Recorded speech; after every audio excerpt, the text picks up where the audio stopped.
राम राम सभी को। दोस्तों, जैसे आपको पता ही है कि 3 साल से रशिया यूक्रेन वॉर जो चलता हुआ आ रहा है वो इतनी भयानक स्थिति में पहुंच चुका है कि अभी दोनों देशों में से एक कभी भी किसी के भी ऊपर इतना बड़ा हमला कर सकता है जिसे एक देश का तबाह होना लगभग निश्चित तय लग रहा है।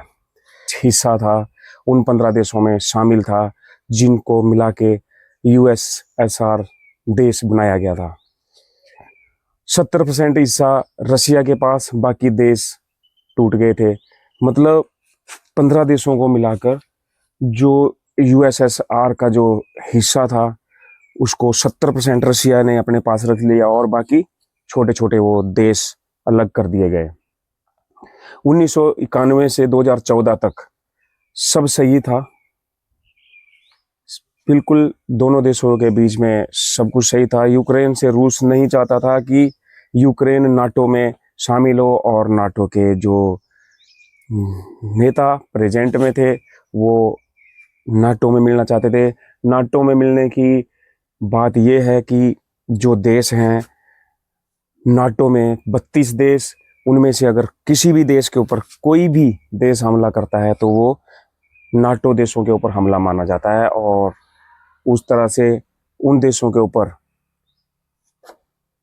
कोई भी देश हमला नहीं कर सकता। अगर करता है तो वो सभी देश उस देश के ऊपर हमला कर देंगे जिसके साथ उसकी लड़ाई शुरू होती है।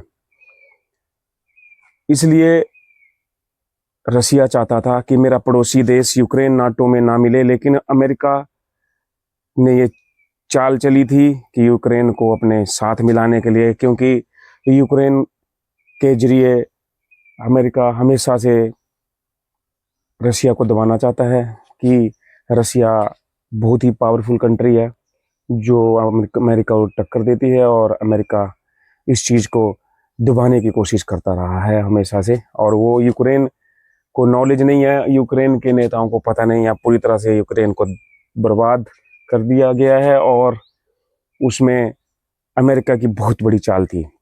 2014 में क्रीमिया काला सागर में रूस ने कब्जा किया और कोई भी देश उसमें इन्वॉल्व नहीं हो पाया।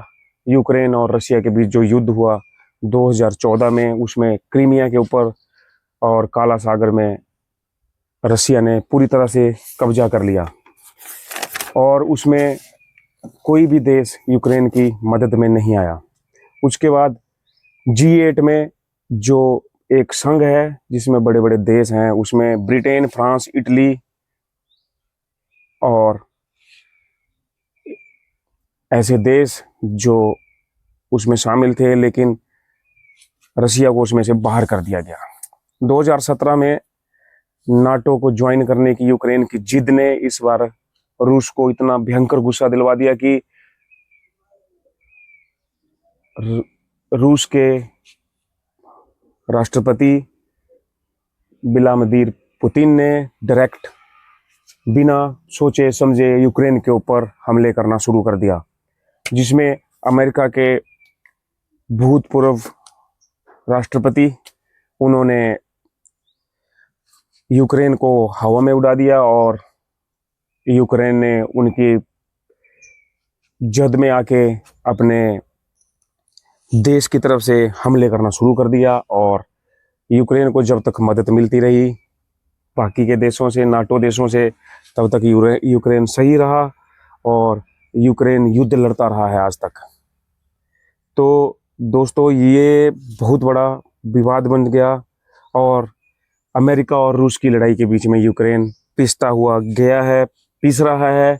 आगे जाके भी हमें इस चीज़ का पता होना चाहिए कि क्यों हमारे दो ऐसे देश जो काफ़ी अच्छी प्रगति पे हैं और वो लड़ रहे हैं। इस वक्त लड़ाई चली हुई है लगातार भागों में, 3 साल से ऊपर होने वाले हैं। तो ये है दोस्तों यूक्रेन और रशिया के युद्ध की कहानी, जिसका अंत अभी कोई नहीं जानता है। कहाँ तक इसका अंत पहुंचेगा और कहाँ जाके ये युद्ध समाप्त होगा, किस हद तक जा सकता है। लेकिन अमेरिका ने पूरा फायदा उठाया है और जो हुआ है यूक्रेन और यूक्रेन के लोगों के साथ वो बहुत गलत हो रहा है। जो नहीं होना चाहिए था।